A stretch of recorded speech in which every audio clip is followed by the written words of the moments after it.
चलो स्टार्ट कर रहे हैं। लास्ट टाइम जब हम मिले थे तो मेरे ख्याल में आखिरी क्वेश्चन हम लोग का ये वाला हुआ था, ठीक है ना। अभी क्या है कि वर्ड प्रॉब्लम से स्टार्ट कर रहे हैं, आप हेडिंग लिख सकते हैं वर्ड प्रॉब्लम्स। वर्ड प्रॉब्लम्स, इसको गो थ्रू करो फटाफट, फिर डिस्कस करते हैं। देखो इस क्वेश्चन में क्या बोला हुआ है कि had Ajita scored 10 more marks in her mathematics test out of 30, 9 times these marks would have been the square of her actual marks। तो दो चीज है, एक उसका एक्चुअल मार्क्स और एक वो कह रहा है कि मतलब अगर एक्चुअल मार्क्स से 10 मार्क ज्यादा आता तो कुछ कुछ फॉलो होता। लिखो, let actual score is equals to x. let actual score is equals to x। let actual score is equals to x।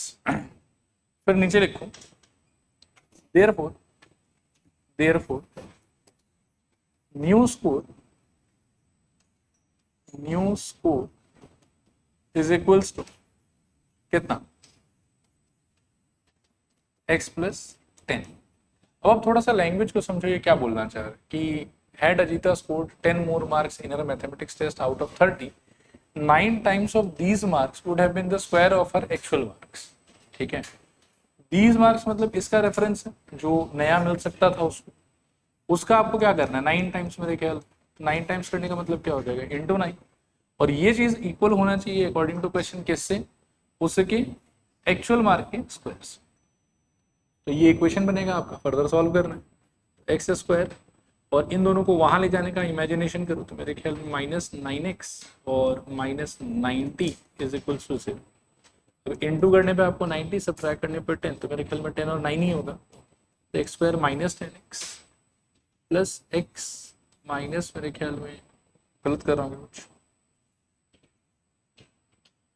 10 - 9 नहीं 10 - 1, अच्छा नहीं मिडिल टर्म थोड़ा गलत हो रहा है। इंटू करने पे 90 चाहिए और सब्ट्रैक्ट करने पे 9 चाहिए।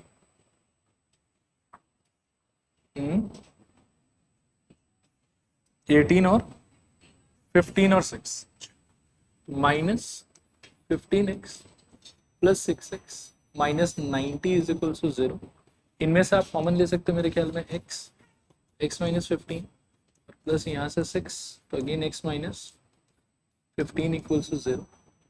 फर्दर सॉल्व करने पे मेरे ख्याल में आ जाएगा x माइनस 15 और यहाँ बचेगा आपके पास x plus 6 is equals to 0।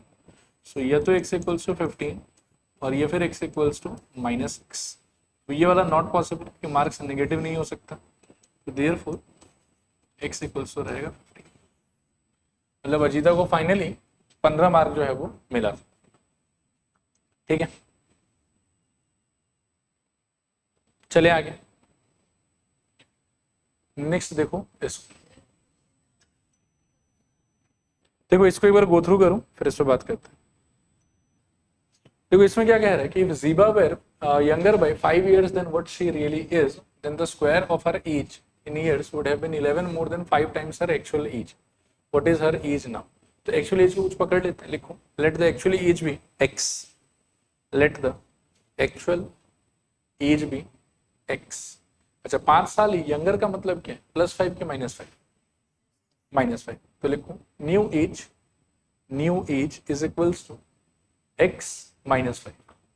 अब ये कह रहा है square of her age would have been 11 more time.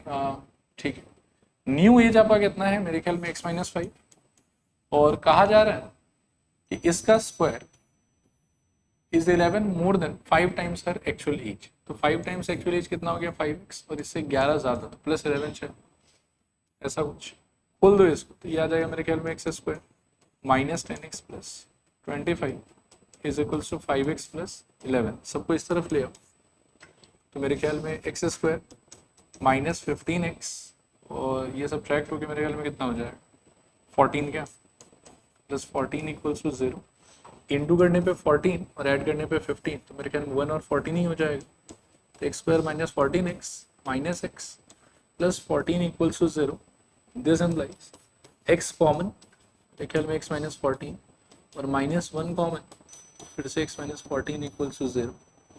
This implies x minus 14 times x minus 1 equals to 0, तो x इक्वल्स टू या तो 14 आएगा और या फिर x इक्वल्स टू 1 आएगा। आगे x इक्वल्स टू 1 के नीचे लिखो नॉट पॉसिबल। कोई एक्सप्लेन कर सकता है क्यों?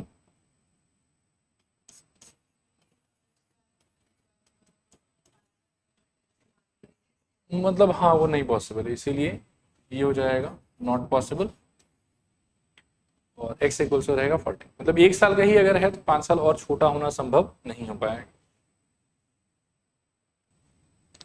अगला क्वेश्चन देखो, ये जो अगला क्वेश्चन है आपका ये एनसीईआरटी से ही है, ठीक है, और एनसीईआरटी से होने की वजह से बहुत इंपॉर्टेंट, थोड़ा ध्यान से पढ़ दो बाकी बात करते हैं। आओ करते हैं बात इस पे भी। तो ये कह रहा है कि rectangular park is to be designed whose breadth is 3 meter less than its length. A rectangular park is to be designed whose breadth is 3 meter less than its length.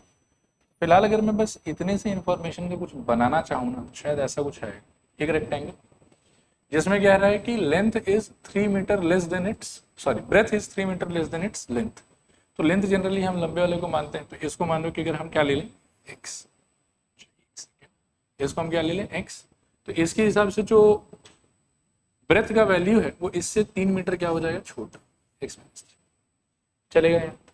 उसके आगे देखो क्या बोल रहा है, it's area is to be 4 square meters more than the area of the park that has already been made in the shape of an isosceles triangle with its base as the breadth of the rectangular park। हमारे assumption के हिसाब से ये length है और ये क्या है ब्रेथ, ठीक है।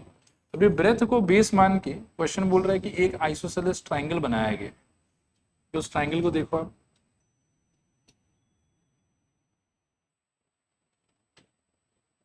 ऐसा कुछ ट्राइंगल होगा जो इसके ब्रेथ से जो है ना वो काइंड ऑफ ओवरलैप कर रहा हो, ऐसे देखो,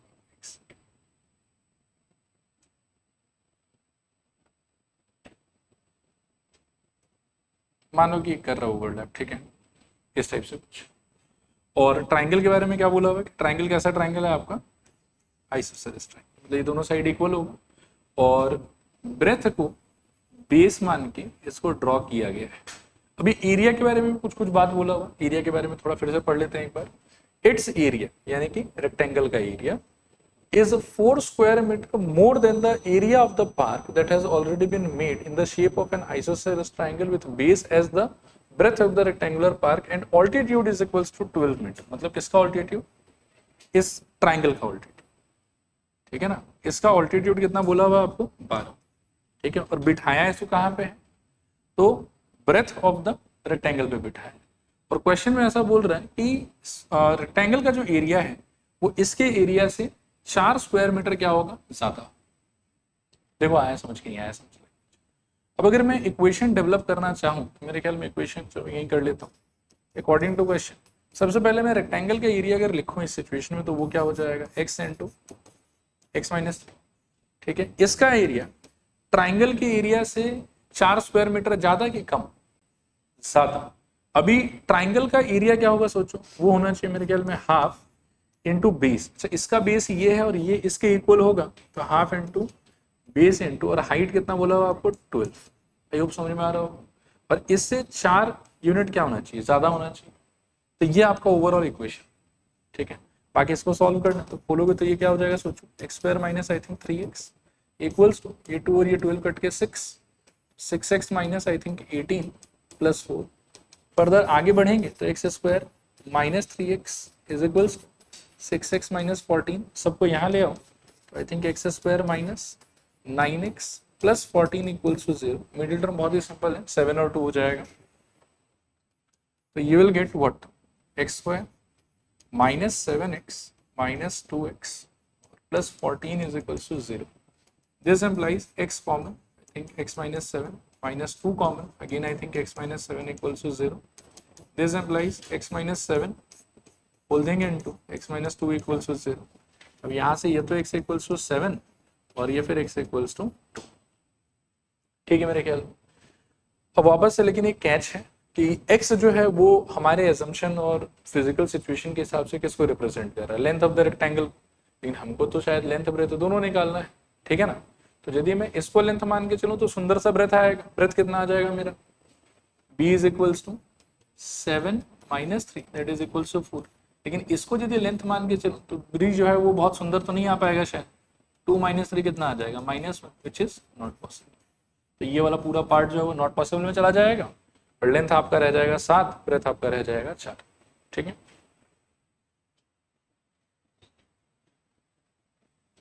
चलो आगे चलते हैं, इसको देखो एक बार, पहले पढ़ लो फिर बात करेंगे इसमें। तो एक आदमी ना थोड़ा सा बाहर आओ इस क्वेश्चन को समझाने की दिशा आओ, एक बार कॉपी लेके आना, और एक पेज में आपको कॉपी का बर्बाद कर दो, एक ब्लैंक पेज तो नहीं फाड़ना मत, इसमें रहने दो, एक बार पेन आ जाओ यहाँ खड़े। थोड़ा सा एक फील है एक्चुअली, जो डायग्राम मैं बनाऊंगा ना उसमें इमेजिनेशन थोड़ा सा कभी कभी टफ हो जाता है। आप ऐसा समझिए कि ये आपका a pole has to be erected at a point on the boundary of a circular park। तो सर्कुलर पार्क आप मान के चलिए कि ये सर्कल है आपका, ठीक है। हम एक और थोड़ा सुंदर सर्कल बनाने की कोशिश करते हैं, अगर बन पाए तो।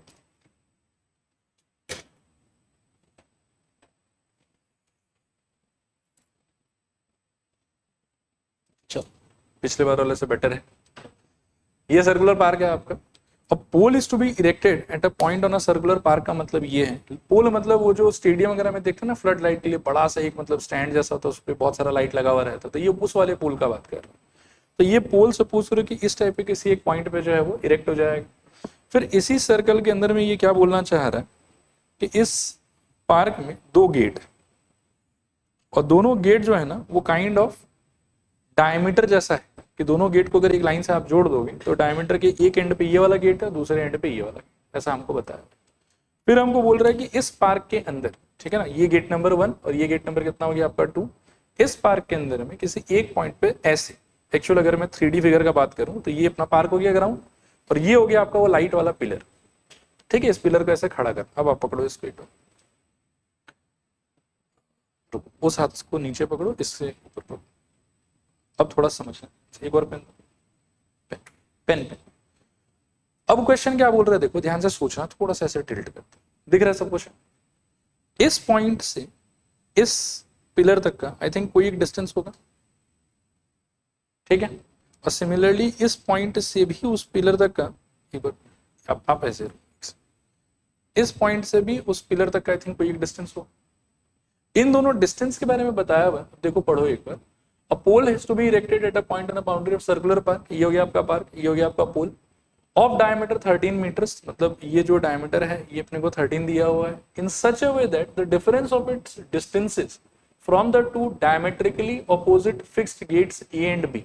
मानो कि एक गेट को मैं ए बोल दूं, एक गेट को बी बोल दूं। डायमेट्रिकली ऑपोजिट गेट का मतलब है कि इनको जोड़ दोगे तो क्या बन जाएगा, डायमीटर, ठीक है। और इन दोनों डिस्टेंसेस का मतलब ए से जो पोल का डिस्टेंस और बी से जो पोल का डिस्टेंस है, इसका डिफरेंस आपको कितना बताया हुआ है इसमें, 7। और डिफरेंस अगर किसी दो नंबर का 7 आपको दिया रहे तो एकदम इनिशियल क्लासेस में ही हमने देखा था कि एक पार्ट को अगर हम x पकड़े तो दूसरा ऑटोमेटिकली कितना हो जाएगा, x + 7। सम दिया रहने से x, दूसरा 7 - x, डिफरेंस दिया रहने से एक x और दूसरा x + 7। क्लियर मेरे ख्याल में। Is it possible to do so? If yes, what is the distance of the 2 gates? Should the pole be erected? तो मतलब हमको डिस्टेंसेस पूछा और कुछ खास नहीं। देखो सिचुएशन क्लियर है कि नहीं क्लियर आया समझ? चलो अब बैठ, थैंक यू। अब देखो कि इसको जब हम ड्रॉ करेंगे तो हम बोर्ड पे क्या क्या बनाएं, बोर्ड पे हम बनाएंगे कि भैया ठीक है ये है हमारा सर्कुलर पाथ, और हमारा जो पोल है वो बेसिकली एक सिंगल पॉइंट में कन्वर्ट हो जाएगा। आप ऐसा सोचिए कि ये पोल इस तरीके से इरेक्टेड हो गए, ठीक है मेरे ख्याल में। फिर इसके अंदर में जो 2 गेट है आपका ए और बी, उसको बनाने के लिए I will draw a diameter like this, and मैं कहूंगा कि चलो ये वाला पॉइंट हो गया ए और ये वाला पॉइंट क्या हो गया बी, चलेगा यहाँ पे सब कुछ, ठीक है ना। फिर उसके बाद में आपके पोल का डायमीटर के इस एंड से एक डिस्टेंस होगा और आपके पोल का डायमीटर के इस एंड से भी एक डिस्टेंस होगा। क्वेश्चन के हिसाब से ये पोल है, ठीक है। और इन दोनों डिस्टेंस के बारे में बोला हुआ आपको कि एक अगर x ले लेते हो तो दूसरा ऑटोमेटिकली कितना हो जाएगा, x प्लस 7, क्योंकि डिफरेंस आपको 7 दिया होगा और डायमीटर आपको काइंड ऑफ कितना दिया होगा 13। देखो यहाँ तक क्लियर है कि नहीं? क्लियर मेरे ख्याल में। फिर क्लास 9 का एक सर्कल वाला सिंपल सा प्रॉपर्टी है कि angle in a semi circle का वैल्यू हमेशा कितना होता है 90 डिग्री। तो उस लॉजिक से हम कह सकते हैं कि ए बी, और इस पॉइंट को अगर मैं पी कह दूं, पी फॉर पोल, तो ए बी पी ट्राइंगल में क्या अप्लाई होना चाहिए? पाइथागोरस। बस आप वो एक बार अप्लाई कर दो और फटाक से आपका आंसर आ जाएगा मेरे ख्याल। इट शुड बी 13 का square is equals to I think x का स्क्वायर प्लस एक्स प्लस 7 का होल स्क्वायर। खोल देने पे 169 इज इक्वल्स टू एक्स का square plus 14 x plus 49।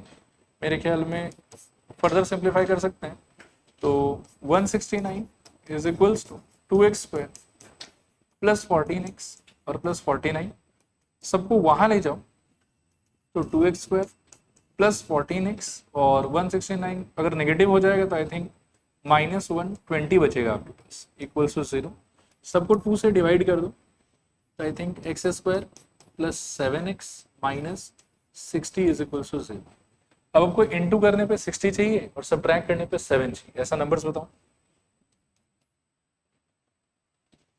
Into करने पे 60, 15 और 4 होता है 3 into 4, 3 into 5 into 4, 3 into 5 into 2 into 2। सोचो कैसे मिला सकते हैं? कुछ ऐसे कैलकुलेशन एरर नहीं किया ना मैं? ठीक ही लग रहा है मेरे ख्याल में। कितना बोल रहा हूँ? 12 और 5 ना? ठीक है। X square plus 12x minus 5x minus 60 is equals to 0। इन दोनों में से x कॉमन तो x प्लस 12 और उनमें से -5 कॉमन तो again x plus 12 is equals to 0। दो फैक्टर आपका आ गया x प्लस 12 और दूसरा आपका आ गया x minus 5 is equals to 0। तो यहाँ से आप कह सकते हो कि x इक्वल्स टू -12 और या फिर x इक्वल्स टू 5। -12 तो नहीं हो पाएगा, नेगेटिव कैसे होगा? देयरफॉर x इक्वल्स टू आपका रहेगा 5। तो एक डिस्टेंस आपका 5 हो गया और दूसरा जो डिस्टेंस है वो हो जाएगा x plus 7 that is equals to 5 plus 7 equals to 12 meter. एक डिस्टेंस आपका 5 मीटर, दूसरा डिस्टेंस आपका 12 मीटर। ठीक है, अच्छा आगे बढ़ रहे हैं यहाँ से। अगला क्वेश्चन देखो, पढ़ो इसको। आओ देखते हैं। तो ये कह रहा है कि in the centre of a rectangular lawn of dimension इतना।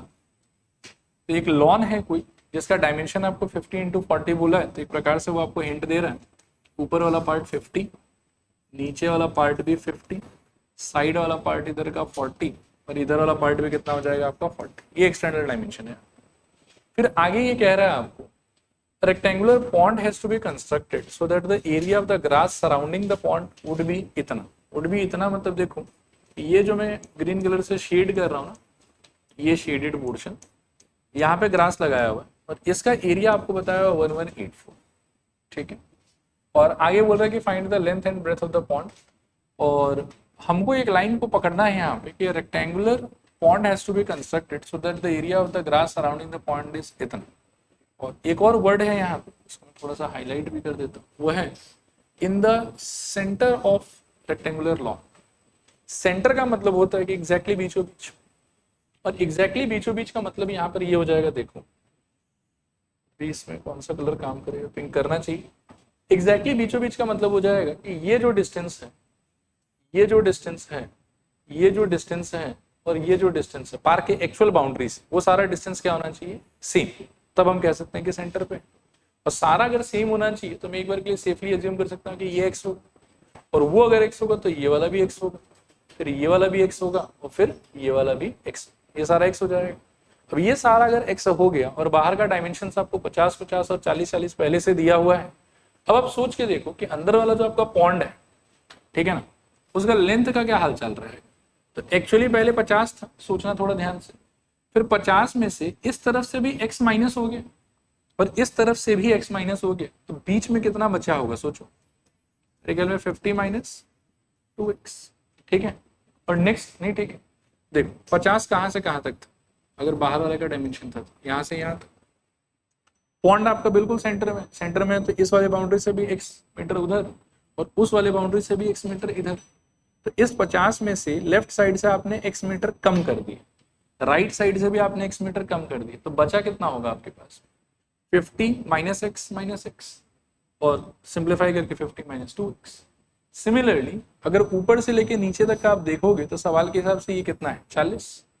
लेकिन फिर से जब आप पॉन्ड का बात करोगे तो उस टाइम पर क्या होगा कि ये 40 तो था, लेकिन ऊपर आपने x मीटर छोड़ दिया होगा और नीचे भी आपने x मीटर छोड़ दिया होगा, तो बीच में आपने कितना रखा होगा वो सोचो। तो मेरे ख्याल में 40 माइनस 2x। देखो क्लियर है कि नहीं क्लियर? ठीक है, तो अभी रेक्टेंगल का डायमेंशन हो गया 50 इंटू 40, पॉन्ड का डायमेंशन हो गया 50 minus 2x into 40 minus 2x। ठीक है, और ग्रास का एरिया आपको बोला होगा कि 1184।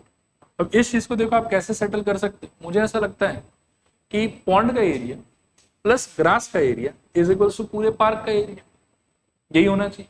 अब पॉन्ड का एरिया आपके एजम्पशन के हिसाब से कितना हो जाएगा सोचो, मेरे ख्याल में 50 माइनस 2x उसका लेंथ इनटू 40 माइनस 2x उसका ब्रेथ, ठीक है, प्लस ग्रास का area 1184 is equals to park का एरिया दैट इज 50 इंटू 40। ठीक है, अब इसको सॉल्व करेंगे, यहां से x आ जाएगा।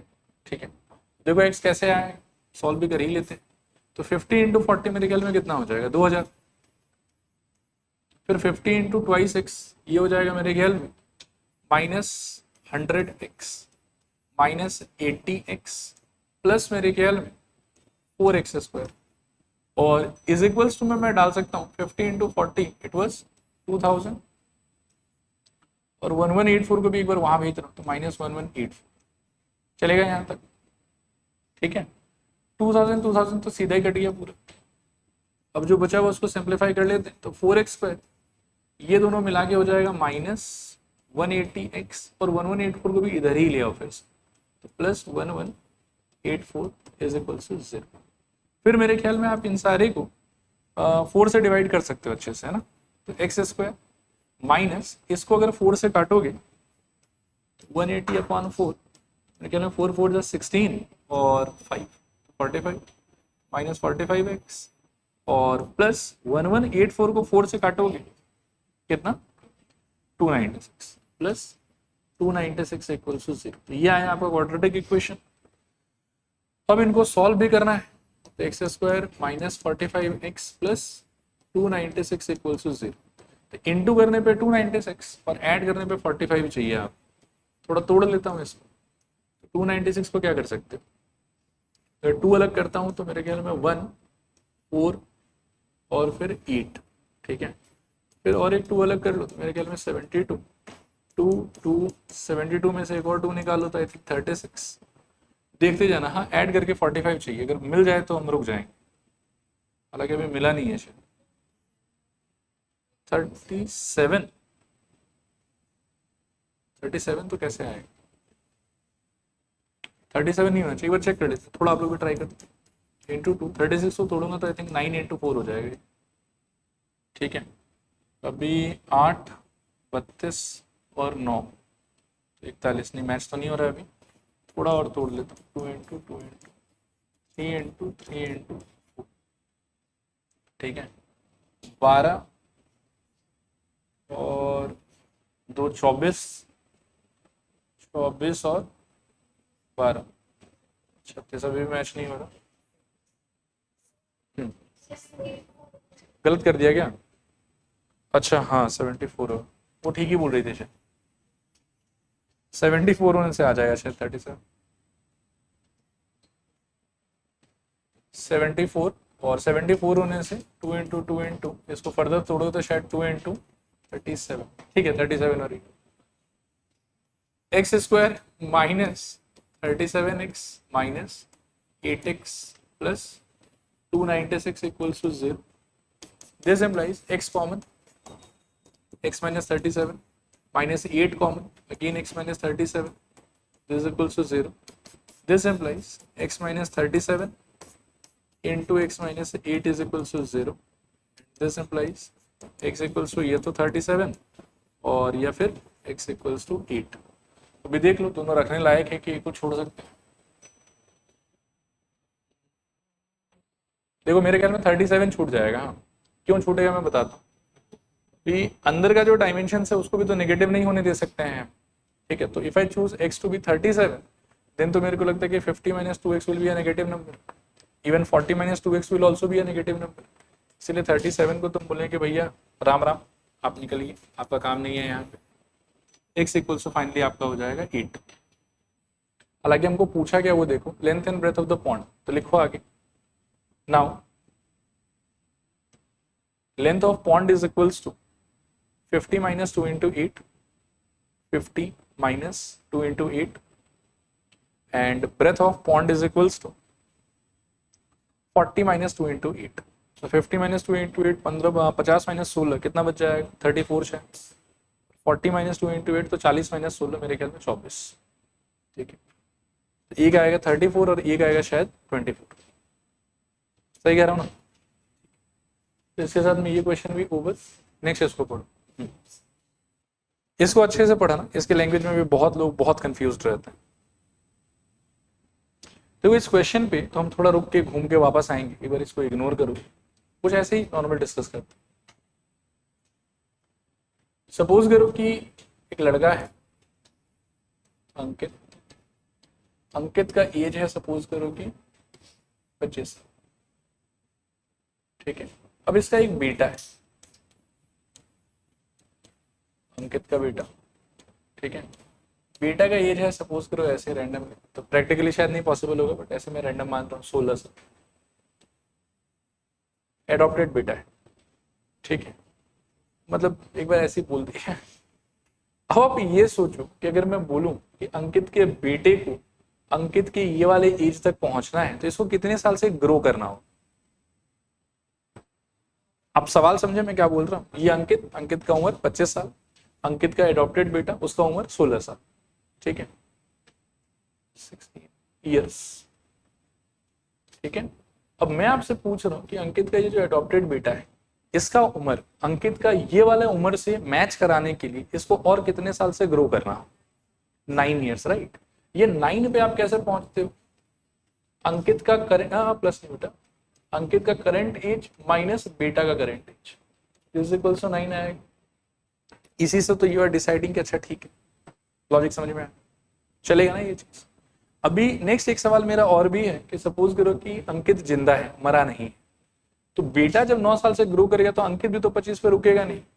उस मोमेंट अंकित का एज भी कितना हो चुका हो, लाइक 25 प्लस 9 कितना हो जाएगा वो 34। ओके है ना ये वाला चीज। बेटा 16 साल का है, अंकित अगर आज 25 साल का है तो बेटा को 25 पे पहुंचने के लिए जो गैप है उतना ग्रो करना पड़ेगा। और अंकित अगर जिंदा है तो जब बेटा ग्रो कर रहा होगा तो अंकित भी, मतलब ऐसा नहीं कि अपना उम्र को पॉज कर दिया होगा, अंकित भी अपना चल रहा होगा, ठीक है।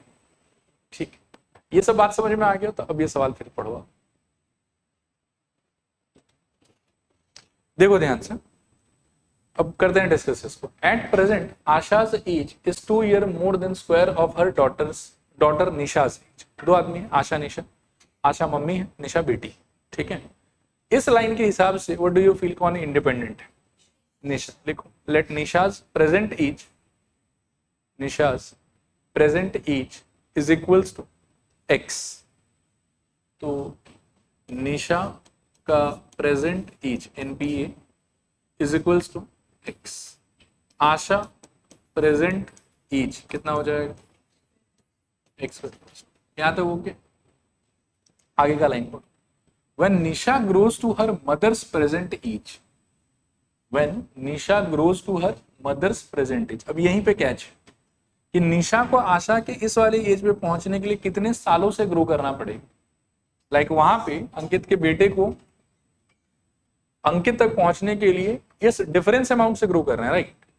तो वैसे ही यहाँ पे निशा बेटी है, अब निशा को मम्मी के एज तक पहुंचने के लिए कितने से ग्रो करना पड़ेगा, जो दोनों के बीच का डिफरेंस है उतने से ग्रो करना पड़ेगा। ये समझ में आगे देखो। Asha's age would be 1 year less than 10 times the Nisha's present age, ठीक है। एक बार फिर पढ़ के बताता हूँ। When Nisha grows to her mother's present age, मतलब जब निशा का एज इतना हो चुका हो, ठीक है, उस टाइम पर आशा का जो एज होगा वो 1 साल ज्यादा होगा 10 times the present age of Nisha से। अभी इस सेकंड पार्ट को आप एक बार इग्नोर करो, आप बस पहले इस पे फोकस करो कि when Nisha grows to her mother's present age. Now my question is कि by how many years Nisha has to grow to reach this x square plus 2 minus x, right. और उस पीरियड में पैरेलली अगर आशा जिंदा है तो आशा विल कीप ऑन ग्रोइंग। एक बार फिर कहता हूं, हिंदी में कहता हूं, निशा को मम्मी के एज तक पहुंचने के लिए कितने साल से और ग्रो करना होगा, x square plus 2 minus x, ठीक है, इतने साल से ग्रो करना हो। पैरेलली अगर आप आशा के बारे में सोचोगे सेम पीरियड ऑफ टाइम में, तो आशा का भी एज तो रुका हुआ नहीं रहेगा ना, आशा का एज भी तो उतने ही साल से ग्रो करेगा। आया बात समझ। तो हमको पहले निकालना है कि भाई how many years Nisha has to grow, तो उसका आंसर है x square plus 2 minus x. By the same amount of years Asha will also grow. और आपको जो कंडीशन बताया वो आशा के लिए बताया कि जब उतने ही सालों से आशा को भी ग्रो करा दोगे ना, तो उसके बाद में आशा का age will be 1 year less than 10 times present age of Nisha. इसको मैं कैसे एक्सप्लेन करूंगा, देखना ध्यान से। आशा का अभी का एज इतना है, x square plus 2, growth period जो है वो आपका होगा x square plus 2 minus x, ठीक है ना। और इस सिचुएशन में इतने साल के बाद आशा का जो एज होगा that will be 1 year less than 10 times present age of Nisha. This is equals to 10 times of present age of Nisha is x. ये लॉजिक मैं बताता हूं, इसमें फिर से क्या हुआ, टेंशन एकदम मत लो आप लोग। निशा का एज एक्स था, आशा का एज एक्स स्क्वायर प्लस 2 था। अभी निशा को यहां तक पहुंचाने के लिए कितना टाइम लगेगा, तो x square plus 2 minus x जितना टाइम लगेगा। इसी दौरान Asha will also keep on growing, Asha रुकेगी नहीं। तो आशा उस पीरियड में जितने से ग्रो कर जाए ना, उसके बाद में उसके आशा के एज का कंडीशन आपको दिया। तो आपको पहले ये पता लगाना है कि भाई निशा को यहां तक पहुंचने के लिए चाहिए कितना टाइम, तो निशा को चाहिए x square plus 2 minus x, कितना टाइम चाहिए। और इतने टाइम में आशा का भी एज तो रुका हुआ नहीं रहेगा, आशा का भी एज इतने से ही ग्रो करेगा अगर निशा का इतने से ग्रो करेगा तो। और मेरे को कंडीशन आशा के एज का दिया हुआ, इतने सालों से मेरे को दोनों को ग्रो कराना है। तो ग्रो कराने के अंदर दो बात होगा कि निशा तो यहां पहुंच जाएगी और आशा कहीं और पहुंच जाएगी। आशा जहां पहुंचेगी वहां का कंडीशन हमको दिया हो। तो आशा का एक्चुअली एज हो कितना जाएगा, तो अभी इतना है, इतने साल से ग्रो करा दोगे तो दिस प्लस इतना। और फिर आशा के नए एज का कंडीशन इज गिवन एज कि निशा के प्रेजेंट एज का 10 टाइम्स, उससे 1 साल कम, तो माइनस। तो ये आपका इक्वेशन, ठीक है मेरे ख्याल। आइए अब इसको सॉल्व कर लेते हैं। सॉल्विंग पार्ट सिंपल ही है, आई थिंक 2x स्क्वायर फिर 2 plus 2 4 minus x equals 10x minus 1, सबको उठा के यहाँ ले। तो 2x स्क्वायर माइनस मेरे ख्याल में 11x और प्लस मेरे ख्याल में 5 इक्वल्स टू 0। वैसे कुछ गलत कर दिया गया मैंने फिर से, ठीक, बढ़िया लग रहा है। आइए मिडिल टर्म करें। तो इंटू करने पे कितना चाहिए आपको 10 और ऐड करने पे आपको चाहिए 11, तो 10 और 1 ही आपका फैक्टर हो जाएगा। 2x square minus 10x minus x plus 5 is equal to 0। Solving easy है, सॉल्विंग में दिक्कत नहीं है, बस इक्वेशन फ्रेमिंग में दिक्कत है। 2x कॉमन ले लो तो I think x minus 5, minus 1 common ले तो again x minus 5 equal to 0। दोनों में से x माइनस 5 कॉमन ले लो, मेरे ख्याल में 2x माइनस 1 इक्वल टू 0। अब this implies x equals to 5 और यहाँ से x इक्वल्स टू हाफ, ठीक है। अब इसमें से भी क्या है कि एक को हम रखेंगे, एक को हम रिजेक्ट कर देंगे। क्यों रिजेक्ट करेंगे, देखो कि अगर निशा का एज ये वाला मान के चलते हो तो आशा का क्या होगा उस टाइम पर कि 27 ईयर्स आ जाएगा, और निशा का एज अगर ये मान के चलते हो तो आशा का एज फिर थोड़ा सा इम्पॉसिबल टाइप हो जाएगा। 1/4 प्लस 2 आई थिंक कितना 9/4, ठीक है। और ये कितना हो जाएगा 4.5 2.25 कुछ पैसा आता है, 2.25 ईयर्स, ठीक है। 2.25 ईयर्स में कोई माँ तो नहीं बन सकता, ठीक है। तो ये प्रैक्टिकली नहीं पॉसिबल, इसलिए ये वाला पार्ट जो है वो रिजेक्ट हो जाए, ठीक है, चलेगा। तो हेंस अल्टीमेटली हमको वैसे चाहिए क्या था, present ages of both Asha and Nisha, मिल गया हमको। लिख लो लास्ट में, hence present age of Asha is equals to 27 and present age of Nisha is equals to 5, ठीक है। आगे चल रहे हैं यहां से, इसको भी पढ़ो आप लोग एक बार। देखो वापस से इस सवाल को भी समझाने से पहले मैं ऐसे ही कुछ फालतू का डिस्कशन आप लोग के साथ में करना चाहूंगा। पहले कॉन्टेक्स्ट ले लेते हैं, फिर क्वेश्चन पे आए। सपोज करो कि मैं आपसे कह रहा हूँ कि फिलहाल घड़ी में समय हो रहा है 2:08, 2:08, 3 बजने के लिए और कितना टाइम चाहिए? 52 मिनट्स। Very simple. ये कैसे किया कैलकुलेशन? आप जितना पार हो चुका है उसको 60 में से माइनस कर। एक और चलो पूछ लेते, हो सकता है कि आपने तुक्का मारा होगा, तुक्का राइट हो गया होगा आपका। आप इसको ट्राई करें। माना कि मैं अगर बोलूं कि 2:15 हो, अब 3 बजने में और कितना टाइम चाहिए? पक्का इस बार भी आपका आंसर राइट है, लेकिन हो सकता है कि तुक्का मारा होगा यार। एक और ट्राई करते, तो माना कि 2:35 हो रहा है। हाँ, 35 मिनट्स फर्दर कि 25 मिनट्स? 25 होना चाहिए मेरे ख्याल में। 60 मिनट में 1 घंटा हो जाता है। ठीक है, मतलब तुक्का ही मार रहे थे ना अभी तक। ठीक है मेरे ख्याल में। अभी ये लॉजिक पे हम कैसे, मतलब क्या है कि पहुंच रहे हैं वो सोचो। पक्का ना कि 60 मिनट का 1 घंटा होता है। तो इस कंक्लूजन पे पहुंचने का तरीका है कि 60 माइनस जो भी टाइम पीरियड पार हो गया है वो होगा आपका required time to reach 3 PM। ठीक है, अब आप आ जाओ क्वेश्चन। क्वेश्चन क्या बोल रहे थे? Eight t minutes past 2 PM। अभी टी मिनट्स पास्ट 2 ये ब्रिटिश तरीका है मतलब घड़ी का समय बताने। लाइक 2:15 को वो लोग 2:15 नहीं बोलते, थोड़ा ज्यादा मतलब स्टाइलिश बनने का ट्राई करता है। वो बोलता है कि 15 पास्ट 2। वो 2:35 को 2:35 नहीं बोलेगा, क्या बोलेगा? 35 पास्ट 2। हालांकि इसमें भी लॉजिक है, अगर एकदम मैं एक्चुअल तरीके में चला जाऊं तो वो लोग देखता है कि पास क्या है, तो वो इसको भी 35 पास 2 नहीं बोलेगा, इसको क्या बोलेगा पता है? 25 to 3 कि 3 बजने में 25 मिनट बाकी। खैर उतना नहीं जानना है हमको, हमको तो पास वाला लैंग्वेज समझना है। तो 2:15 को वो 2:15 नहीं बोलेगा, क्या बोलेगा बताओ? 15 पास्ट 2। और 2:35 को भी वो 2:35 नहीं बोलेगा, क्या बोलेगा बताओ? 35 पास्ट 2। 2:08 को तो बिल्कुल ही 2:08 नहीं बोलेगा, क्या बोलेगा? 8 पास्ट 2। तो अगर मैं कह रहा हूँ कि टी मिनट्स पास्ट 2, तो मतलब मैं क्या मीन कर रहा हूँ? कितना घड़ी में समय हो रहा हो? 2:00 कितना टाइम हो रहा हो? और अगर घड़ी में इतना टाइम हो रहा होगा तो मेरे को आप ये बताओ कि 3 बजने में और कितना समय चाहिए, और कितना इसमें ऐड कर दूं तो 3 बज जाएगा। तो मेरे ख्याल में 60 माइनस टी, सही कह रहा हूं? चलेगा। अब आ जाओ फिर से क्वेश्चन पे। तो at t minutes past 2 PM the time needed by the minute hand of the clock to show 3 PM was found to be 3 minutes less than this. ये एक इंफॉर्मेशन। और दूसरा इंफॉर्मेशन मेरे कॉमन सेंस से मुझे कहता है कि 3 बजने में इतना टाइम लगना चाहिए। क्वेश्चन कहता है कि 3 बजने में इतना समय लगेगा, 3 मिनट्स लेस देन दिस। ठीक है, और कॉमन सेंस कहता है कितना समय लगना चाहिए? 60 माइनस टी। और कॉमन सेंस और क्वेश्चन का इंफॉर्मेशन तो सेम ही चीज को इंडिकेट कर रहा है, तो टेक्निकली दोनों को क्या होना चाहिए? इक्वल। तो हम सीधा ही बोलेंगे इसमें, देखो कि according to question 60 minus t must be equals to t square minus 4 minus 3। ये आपका इक्वेशन, बाकी तो बस सॉल्विंग है। So 60 minus t is equals to, I think LCM 4 हो जाएगा, ऊपर it will be t square minus 12, cross multiply कर लूँ तो 240 minus 4t is equals to t square minus 12। सबको उस तरफ ले जाने का प्लान करो तो टी स्क्वायर, फिर 4t का तो दोस्त है नहीं वहां पे, तो प्लस 4t, 240 वहां जाके नेगेटिव हो जाएगा, तो मेरे ख्याल में क्या बचेगा आपके पास? माइनस 252।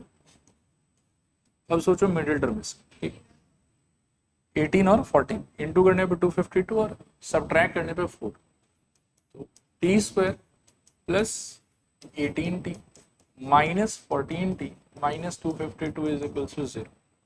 इन दोनों में से कॉमन t, अंदर बचेगा मेरे ख्याल में t प्लस 18, इनमें से कॉमन माइनस 14, मेरे ख्याल में अंदर बचेगा t plus 18 is equal to मेरे ख्याल में 0। दोनों में से कॉमन मेरे ख्याल में t प्लस 18 और यहाँ बचेगा t minus 14 is equal to 0। अब यहाँ से t इक्वल्स टू माइनस 18 जो कि थोड़ा मुश्किल लग रहा है, यहाँ से आएगा t इक्वल्स टू 40, तो ये ठीक लग रहा है। ये नहीं हो पाएगा क्योंकि टाइम नेगेटिव नहीं। ठीक है, तो ultimately t equals to 14 minutes. ठीक है, आगे चल रहे हैं। अब यहां से थोड़ा सा, ठीक है, मैं एक बार पहले समझा देता हूँ। अपस्ट्रीम डाउनस्ट्रीम का नोटिंग आ गया है, तो अपस्ट्रीम डाउनस्ट्रीम का पहले पूरा कहानी सुन क्या होता है।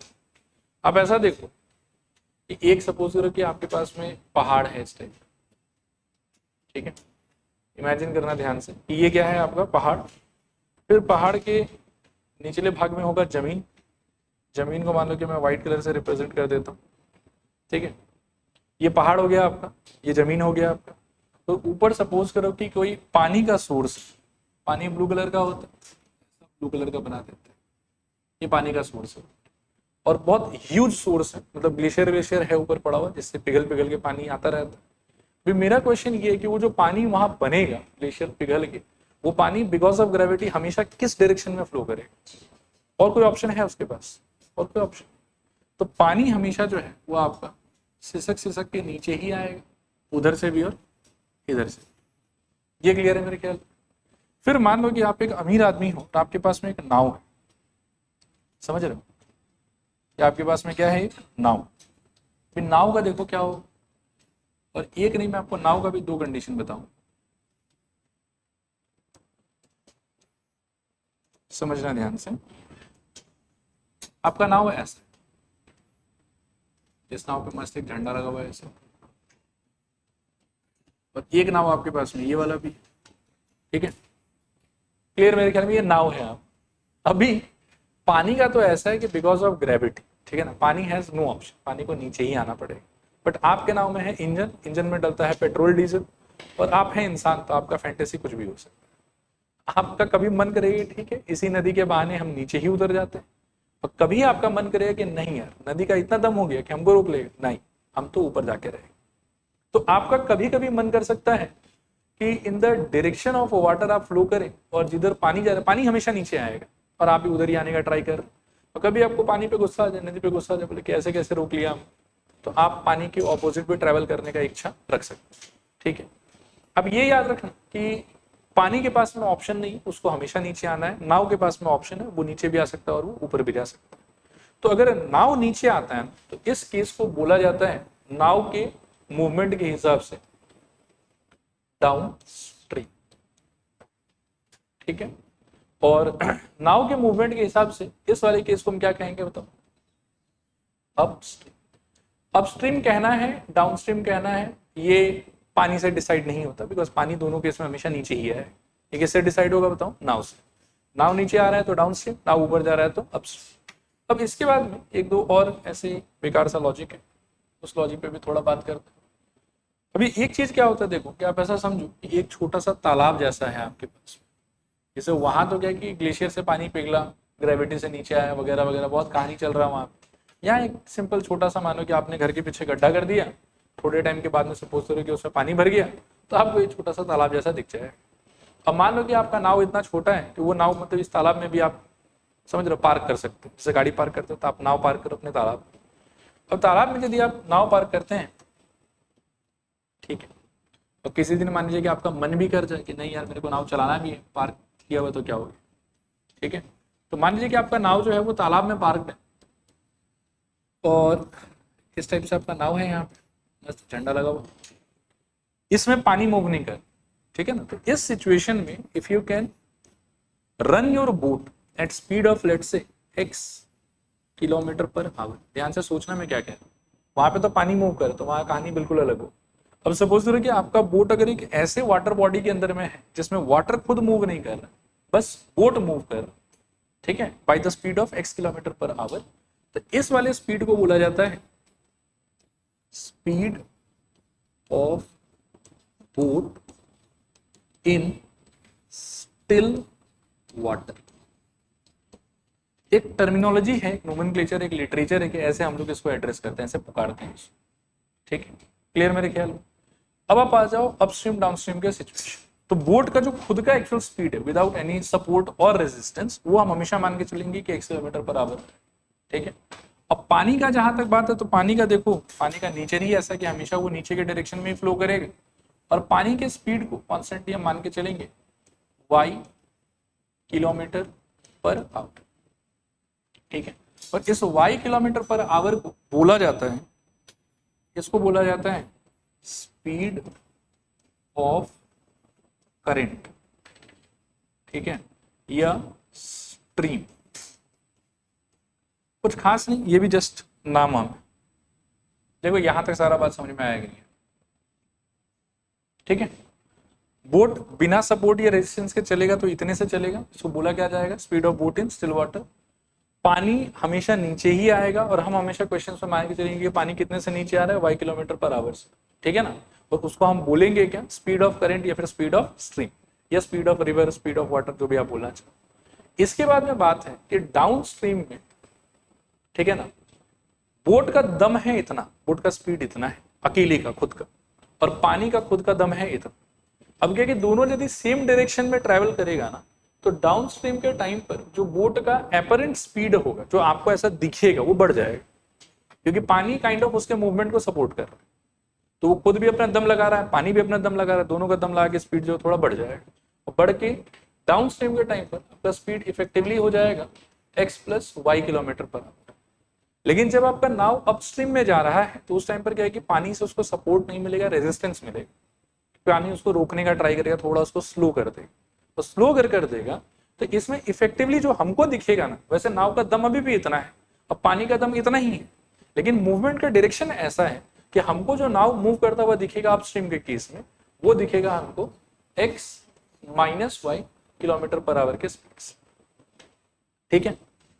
तो ये था पूरा का पूरा कहानी अपस्ट्रीम डाउनस्ट्रीम। अब इसके आगे हम लोग क्वेश्चन कर सकते हैं। इसके इतर हम लोग को एक चीज और चाहिए पड़ सकता है, स्पीड इज इक्वल्स टू क्या होगा हम लोग के लिए, डिस्टेंस डिवाइडेड बाय टाइम, ठीक है। मेरे ख्याल में स्टोरी आपको पता होना चाहिए, क्वेश्चन बहुत ईजी है, ठीक है। आइए टैकल करें।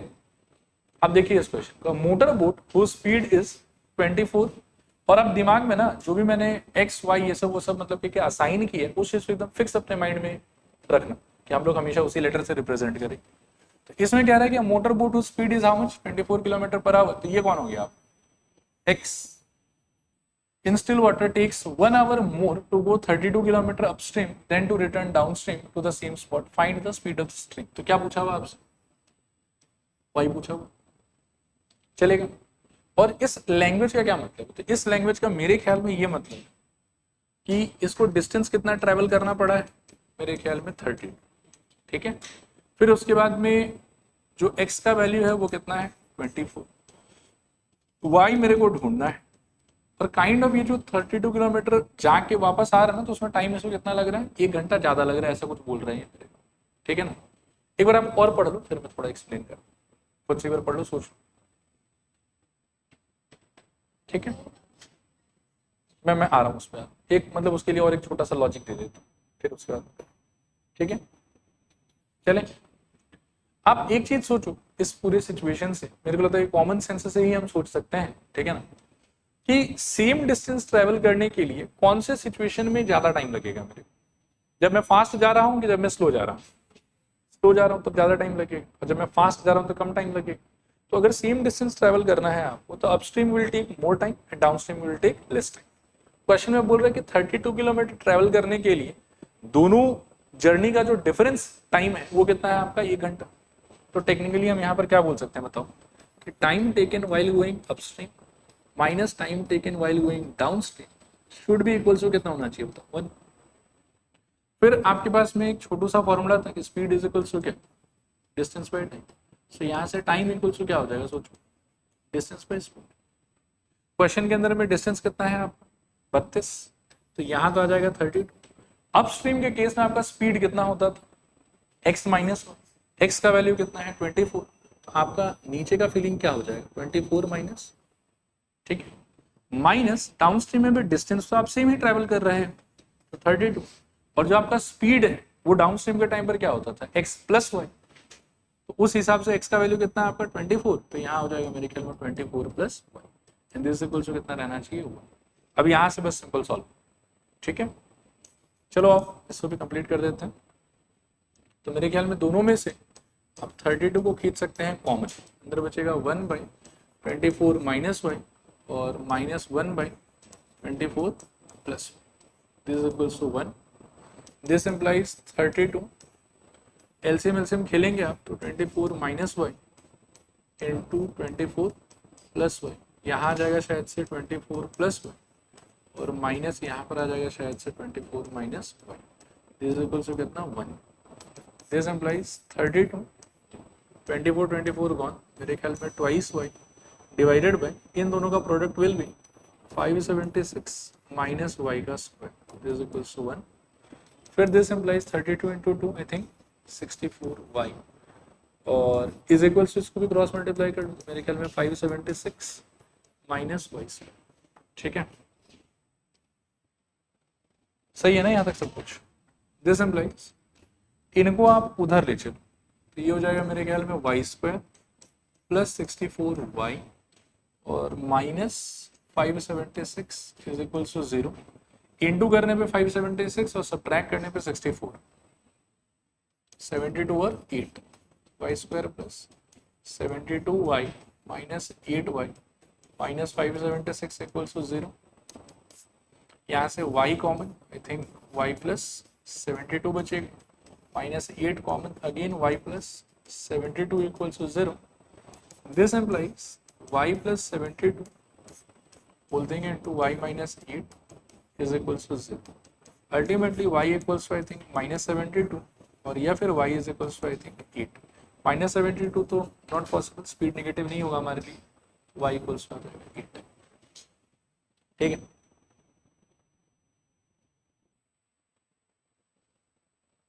बढ़ते हैं आगे यहाँ से। अगला देखो सेम ही है, ठीक है, एक बार देख लो।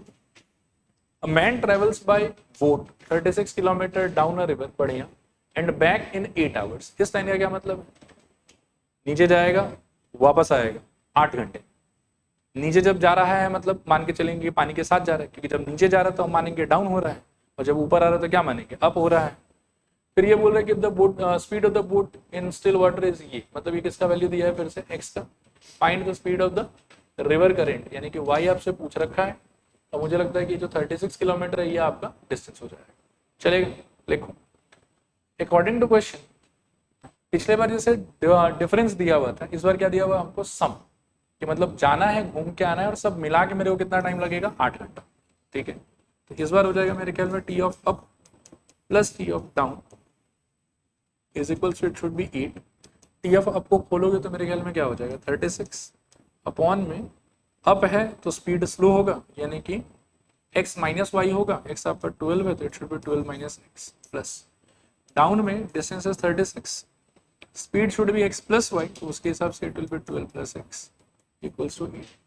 बाकी थोड़ा मेहनत करना है, 36 को खींच लीजिए कॉमन, एलसीएम एलसीएम खेलिए अंदर, 12 minus x into I think 12 plus x, ऊपर आ जाएगा मेरे ख्याल में 12 प्लस एक्स और plus 12 minus x equals to 8। मेरे ख्याल में x गॉन, यहाँ से अपने पास बचा 36 इंटू 24 अपॉन में नीचे शायद 144 minus x square is equals to, अच्छा ये कंपैरेटिवली और इजी है शायद, 8 और 24 कट गया 3 और उधर 1 क्रॉस मल्टीप्लाई कर लो तो ये दोनों का product I think 108 is equals to 144 minus x square. X square को यहाँ ले आओ तो 144 माइनस 108 कितना बचेगा 36 है, तो यहाँ से x इक्वल्स टू, वैसे तो प्लस माइनस एक्स होना चाहिए था बट x नेगेटिव नहीं हो सकता, कुछ मैंने गलत कर दिया क्या? गलत तो नहीं किए, लेकिन आप लोग हो सकता है कंफ्यूज हो जाओगे। वेरिएबल को मैंने x कर दिया, जबकि हमारी एजम्पशन के हिसाब से हम बोट के स्पीड को हमेशा x से रिप्रेजेंट करते हैं। एक ही बात है, मैं y कर देता हूँ, आप भी काट के ना लिखने में ये ठीक कर,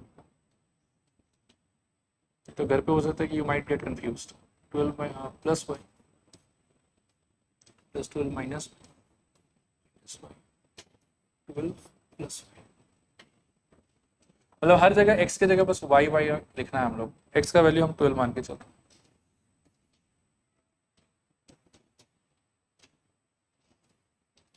ठीक है,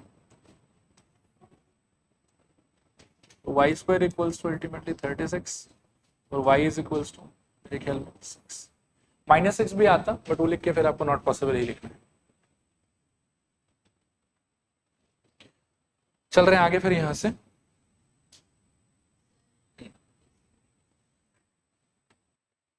चलो अगला देखो, पढ़ो इसको और ट्राई करते हैं। अब देखो, a 2-digit number is such that the product of its digit is 18. When 63 is subtracted from the number, the digits interchange their places. Find the number. तो मेरे ख्याल में बहुत ही वाहियात आइडिया है, आप लोग को सारा याद ही होगा लीनियर इक्वेशंस कि क्या होता था नहीं होता था। किसी भी रैंडम 2 डिजिट नंबर को हम क्या मानते थे बताओ? TW 2 digit number is equals to क्या होता था बताओ फिर से? कुछ भी ले सकते हो, 10x प्लस वाई या 10y प्लस एक्स भी चलेगा। इसके अंदर में कहनी होगी इसके डिजिट्स कौन कौन हो? x comma. क्वेश्चन के हिसाब से इन दोनों का प्रोडक्ट कितना है? 18। तो आई विल से कि x into y is equals to, it has been given to me as 18. Next point is given 63 is subtracted from the number, यानी कि नंबर आपके चॉइस के हिसाब से it is 10x plus y minus 63। नंबर में से 63 सब्ट्रैक्ट कर लिया, तो digits are suppose to interchange their places, तो उसके हिसाब से क्या हो जाएगा बताओ? 10y plus x। अब पहले इसको थोड़ा सिंप्लीफाई कर लो, ठीक है? तो x को यहाँ ले आओ, y को भी यहाँ ले आओ, तो I think 9x minus 9y minus 63 will be equals to 0। 9 से सबको डिवाइड कर दो तो it will B x minus y minus मेरे ख्याल में 7 इक्वल्स टू 0, ठीक है? और उसके आगे क्या है कि इनका प्रोडक्ट 18 है, तो सिंस ये दो वेरिएबल है तो फिलहाल तो सॉल्व हो नहीं पाएगा, किसी एक को निकाल के उसमें पटक दो। मैं y को ही पटकने में इंटरेस्टेड हूँ, तो x इक्वल्स टू क्या हो जाएगा बताओ? 18 अपॉन y उठा के इसमें डाल दोगे तो ये हो जाएगा मेरे ख्याल में x माइनस, अच्छा सॉरी x को ही पटक दिया क्या? ये क्या करूँ, y को चेंज करूँ? एक ही बात है वैसे, y इक्वल्स टू कितना हो जाएगा? 18 बाई एक्स, ठीक है? x minus 18 by x minus 7 is equals to 0। फिर इसके बाद में क्या होगा देखो, एलसीएम एलसीएम खेलो आप, तो x ऊपर आ जाएगा आई थिंक एक्स स्क्वायर, फिर माइनस 18 और क्या था माइनस 7x, ठीक है, इज इक्वल्स टू है अपने पास 0, ठीक है? इसको क्रॉस मल्टीप्लाई करोगे तो ये भी 0, अल्टीमेटली आपके पास आया x square minus 7x minus 18 equals to 0। तो इंटू करने पे 18, सब्ट्रैक्ट करने पे 7, तो आई थिंक 9 और 2 हो जाएगा, तो minus 9x plus 2x minus 18 equals to 0। इनमें से कॉमन आई थिंक x, यहाँ बचेगा x माइनस 9, इनमें से कॉमन प्लस 2, फिर से बचेगा x माइनस 9 इक्वल्स टू 0। दोनों में से आप ले सकते हैं आई थिंक x माइनस 9, अंदर बचेगा आपके पास में x plus 2 equals to 0। So either x equals to 9 और x इक्वल्स टू माइनस 2। लेकिन क्या कि डिजिट्स को हम कभी नेगेटिव नहीं मानते, डिजिट्स हमेशा क्या होना चाहिए हम लोग के लिए? पॉजिटिव, 0 से लेकर 9 के बीच में कुछ, तो उस हिसाब से आपका जो डिजिट है वो कितना आ गया? 9। अब x अगर आपका 9 आया है तो इमीडिएटली आपका y कितना हो जाएगा? It will B 18 upon x, so 18 upon 9, काटने का आई थिंक 2। फिर इस हिसाब से जो आपका नंबर था पूछा गया वो भी देखो, फाइंड द नंबर, तो नंबर आपका था 10x प्लस y, तो उसके हिसाब से आपका नंबर हो जाएगा 10 into 9 plus 2, so this is equals to I think 92। ये आपका आंसर। अगला सवाल देखते हैं, मोरनी वाला, पढ़िए इसको। आइए डिस्कशन करते हैं। तो क्वेश्चन पढ़ के जो मुझे फील होता है वो आपको पहले एक्सप्लेन कर देता हूँ, फिर आप बोलोगे तो सवाल पढ़ के भी दिखा दूंगा। ये सपोज करो कि दो, आप समझिए कि समान, एक ये जो है इसको हम कहेंगे कि ये हमारा है पिलर और ये है हमारा ग्राउंड, ठीक है? यहां बैठा है पिकॉक और यहां बैठा है आपका स्नेक, ठीक है? क्वेश्चन के हिसाब से पिकॉक का स्पीड और स्नेक का स्पीड सेम, पिकॉक का स्पीड और स्नेक का स्पीड सेम। फिर उसके बाद में क्या है कि एक समय पे पिकॉक जो है वो स्नेक को देखता है, पिकॉक वहां से कूदता है स्नेक को पकड़ने के लिए और स्नेक यहां से भागता है बिल में छुपने के लिए। मतलब यहाँ इस पिलर के नीचे मान लो कि कोई छेदा वेदा होगा, स्नेक वहां जाके घुस के छुप जाए, ऐसा स्नेक का टारगेट है। और पिकॉक का टारगेट है कि वो स्नेक को पकड़ लेगा, और दोनों का जो मूवमेंट का स्पीड है ये हमको बोला हुआ है कि सेम है। अब जिस मोमेंट पिकॉक ने स्नेक को और स्नेक ने पिकॉक को देखा, उस मोमेंट से दोनों अपना भागना स्टार्ट किया, ठीक है? फिर हम ऐसा अज्यूम करके चलते हैं कि एक पर्टिकुलर पॉइंट पे सपोज करो कि पिकॉक ने ना स्नेक को पकड़ लिया, या इस पॉइंट पे आके पकड़ लिया। अभी इस पॉइंट पे पहुंचने के लिए पिकॉक जितना टाइम के लिए ट्रेवल किया होगा, आई थिंक स्नेक भी उतना ही टाइम के लिए ट्रेवल किया होगा। एक मोमेंट पे दोनों का नैन मटक्का हुआ होगा, फिर वो वहां से भाग के आ रहा है, ये यहाँ से भाग के जा रहा है, और सेम टाइम पीरियड में दोनों आके यहाँ क्लैश, ठीक है? अब दोनों का स्पीड भी सेम है, टाइम ऑफ ट्रेवल भी सेम है, तो डिस्टेंस ट्रेवल्ड भी सेम ही होना चाहिए। तो उस लॉजिक से मैं अगर इस पिंक वाले पार्ट को x पकड़ लूं तो टेक्निकली स्नेक के इनिशियल पोजीशन से स्टार्ट करके यहां तक का डिस्टेंस भी कितना होना चाहिए, x। फिर क्वेश्चन में मुझे बोला हुआ है कि शुरू से लेके अंत तक ये जो पूरा डिस्टेंस है ये है मोस्ट प्रोबेबली 27।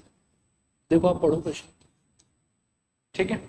तो यदि यहां से जहां पे ये लोग पकड़ा पकड़ी खेल रहा है वहां से लेके स्टार्टिंग पॉइंट तक का यदि x हो गया तो ये वाला पोर्शन अपने आप ही क्या हो जाए, मेरे ख्याल में 27 माइनस एक्स। पिलर का हाइट मेरे ख्याल में फिर से ये भी दिया हुआ है हम लोग को 9 मीटर, राइट। पिलर का हाइट हो गया 9। अब ये सिचुएशन है, ठीक। अब पिलर जब भी हम बनाएंगे तो ग्राउंड से 30 डिग्री पे तो बना नहीं सकते, कंस्ट्रक्शन हमेशा कौन सा एंगल पे होता है, 90 डिग्री पे। तो भाई पाइथागोरस तो सेटिस्फाई हो ही रहा है, पाइथागोरस खेली तो आपको मिल जाएगा मेरे ख्याल में। अच्छा आइडेंटिफाई करो थोड़ा सा कि हाइपोटेन्यूज कौन है यहाँ पे, x, ये परपेंडिकुलर और ये क्या है, बेस।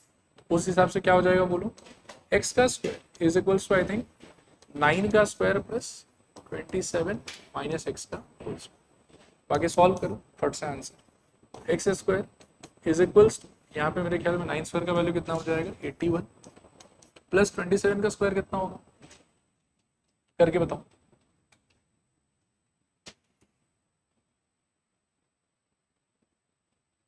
चालीस 724, ठीक है, माइनस मेरे ख्याल में 729, ठीक है, और माइनस 54x प्लस मेरे ख्याल में x स्क्वायर। तो x स्क्वायर तो दोनों तरफ से गया, 54x को खींच के यहाँ ले आओ, 54x इक्वल्स इन दोनों को जोड़ दो, मेरे ख्याल में 730 और फर्दर 80 तो 810, सही कह रहा हूँ क्या। और 54 को नीचे धकिया दो, x इक्वल्स 810/54, काट के बताओ कितना, कुछ सुंदर सा आना चाहिए, 15 या 12 में से कुछ एक आएगा, 15 चेक करो, 15 आना चाहिए।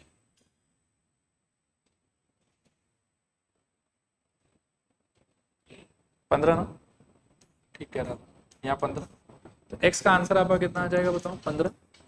लेकिन x जो है फोटो में जो आपने अज्यूम किया था उसके हिसाब से x क्या था, डिस्टेंस ट्रेवल्ड बाय स्नेक। लेकिन आपको शायद क्वेश्चन में ऐसा पूछ रहा है कि पिलर से कितने डिस्टेंस पे वो पकड़ा गया, x जो है वो कितना डिस्टेंस ट्रेवल किया, लेकिन आपको पूछा कि पिलर से कितना डिस्टेंस पे वो पकड़ा गया। तो वो चीज अगर आपको फाइंड करना है तो 27 माइनस x करना हो तो लिखो, hence required answer is equals to 27 minus 15 और वो हो जाएगा मेरे ख्याल में 12, 27 माइनस 15 इज इक्वल्स टू, ये आपका फाइनल आंसर 12 मीटर। चलेगा, आखिरी सवाल पढ़िए इसमें, आइए करते हैं इसको। तो देखिए इसके लिए फिर से मैं थोड़ा कहानी वानी बताऊंगा आप लोग को, देखिएगा ध्यान से सुनिएगा समझिएगा, और नहीं समझ में आए तो पूछिएगा। मान लीजिए कि एक आपके पास में है ये टंकी, टंकी के सामने मान लो कि एक बार मैं लगा देता हूँ ऐसा पाइप, ठीक है, थोड़ा सा कॉपी बना के रख लेता हूँ ताकि काम आए। चलो आ जाओ, बहुत ही कॉमन सेंस वाला बात, सपोज करो कि ये पाइप है और ये सपोज करो कि 10 घंटे में ना पूरा टंकी भर देगा, ऐसा इसका कैपेसिटी। तो 1 घंटे के बाद में व्हाट डू यू फील, कितना पार्ट ऑफ द टंकी भर चुका हो, मेरे ख्याल में 1/10, ठीक है। सिमिलरली नाउ यू थिंक कि एक और पाइप है थोड़ा सा उसके कंपैरिजन में मान लो कि ये कम कैपेसिटी का है, मैं इसको पतला कर देता, तो पतला पाइप है तो कम कम पानी देगा, और कम कम पानी देगा तो ज़्यादा टाइम लगेगा, ठीक है। तो इसको सपोज करो कि 15 आवर्स लगता है पूरा टंकी भर दे, तो ये 1 आवर में कितना कंट्रीब्यूट कर देगा बताओ, 1/15, आया बात समझ। फिर आप एक समय ऐसा सोचो कि आपने ना सेम ही टंकी से दोनों पाइप कनेक्ट कर दिए, एक को लग रहा था 10 घंटा और एक को लग रहा था 15 घंटा। अभी दोनों जो है वो 1 घंटा के लिए चल रहा है, सुबह 10 बजे दोनों को ऑन कर दिया, 11 बजे दोनों को ऑफ कर दिया, तो 1 घंटे के बाद में इसने कितना कंट्रीब्यूट किया हो और उसने कितना कंट्रीब्यूट किया हो, ठीक है। लेकिन आपको टैंक में कितना दिख रहा हो इन दोनों का, कि दोनों पानी तो सेम ही जगह जाके जमा हो रहा है, क्या बात समझ। So if you notice just for 1 hour, so this pipe will contribute 1/10, that pipe will contribute 1/50. चलेगा, इतना सा इन्फॉर्मेशन आप एक बार दिमाग में रखो, पढ़ो इसे. 2 taps together can fill a tank in how much hours? 6 hours. Tap of larger diameter takes 9 hours less than the smaller one to fill the tank separately. Okay. Find the time in which each tap can separately fill the tank. इसको ना मैं आपको 2 aspect से समझाऊं, आपको जो appropriate लगे आप उसको याद रखें. ठीक है, लिखो. Let time taken by smaller pipe is equals to x. Time taken by smaller pipe is equals to x. चलेगा. अच्छा, स्मॉलर को ही क्यों x ले रहा? क्योंकि वो इंडिपेंडेंट है, तो smaller pipe is equals to x. आगे लिखो. therefore time taken bye larger pipe is equals to कितना? बोलो. 9 घंटा कम तो x माइनस. ठीक है, फिर आगे लिखो. इन 1 our both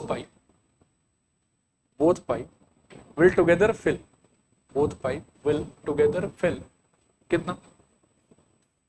1/x plus 1/x minus 9. ये समझ में आ रहा है? 1 घंटे में दोनों पाइप मिला कितना फिल कर देगा? इतना. इसके बाद में देखो, जो लास्ट टाइम हम लोगों ने डिस्कस किया था ना, उससे भी एक बेटर आइडिया में बताने का ट्राई करता हूँ. देखो कि आप समझ पाते हो. 1 घंटे में दोनों पाइप मिला के इतना फिल कर देगा. इसमें कोई कंप्लेन है, कुछ क्वेरी है इसके अंदर में? ये एकदम सॉर्टेड है. और दोनों पाइप को मिला के टोटल टाइम कितना लगेगा? 6 घंटे.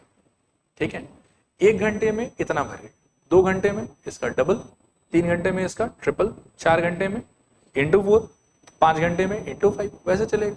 तो 6 घंटे में इस इंफॉर्मेशन के हिसाब से कितना भर देगा वो? 6 इंटू दिस. और अकॉर्डिंग टू क्वेश्चन 6 घंटे के बाद में पूरा टंकी भर गया. तो after 6 hours what can I expect कि पूरा 1 टैंक जो है वो फिल हो चुका हो. तो टेक्निकली पता है अपन क्या लिख सकते हैं यहाँ से? 1/x प्लस 1/x माइनस 9, ये 1 घंटे का कंट्रीब्यूशन है. ओके, 6 घंटे के लिए अगर आप इसको चला देते हो तो क्वेश्चन कहता है कि पूरा टैंक भर जाएगा. तो कितना टैंक भरेगा? 1 पूरा टैंक भर जाएगा. और इसी 6 को उठा के वहां फेंक दो. 1/x plus I will say 1/x minus 9 is equals to 1/6. तो एक लॉजिक इस स्टेप से भी डायरेक्टली हो सकता है कि एजम्पशन के हिसाब से 1 घंटे में इतना कंट्रीब्यूशन आएगा. क्वेश्चन बोलता है कि 6 घंटे में पूरा टैंक भरने वाला है, तो 1 घंटे में कितना पार्ट भरा होगा? 1/6. तो आप ये वाले स्टेप से भी स्टार्ट कर सकते हो, और अगर नहीं समझ में आता तो आप यहाँ से भी स्टार्ट कर सकते हो. मुझे लेकिन ज्यादा अच्छा ये ऊपर वाला लगता है कि 1 घंटे में दोनों पाइप इंडिविजुअली कितना भरेगा आप वो निकाल लो. उसके अंदर क्वेश्चन में जो टोटल टाइम दिया हुआ है, तो 1 घंटे के कंट्रीब्यूशन से आप टोटल टाइम मल्टीप्लाई कर दो, और ये मल्टीप्लीकेशन आपका पूरा टैंक भर देगा. तो इसका आंसर इक्वल टू कितना होना चाहिए? 1. फिर यहाँ पर जो भी नंबर है आपका टोटल टाइम का, उसको धक्का मारो तो ऑटोमेटिकली वो रेसिप्रोकल हो जाएगा. यहाँ से it is a simple quadratic equation solve कर लीजिए. ठीक है, आइए खत्म कर दें इसको. This implies x into x minus 9, ऊपर क्या आ जाएगा? x minus 9 plus x equals to 1/6. This implies twice x minus 9 upon में कितना? x square minus 9x equals to 1/6. Cross multiply करोगे मेरे ख्याल में कितना? 12x minus 18 is equals to x square minus 9x.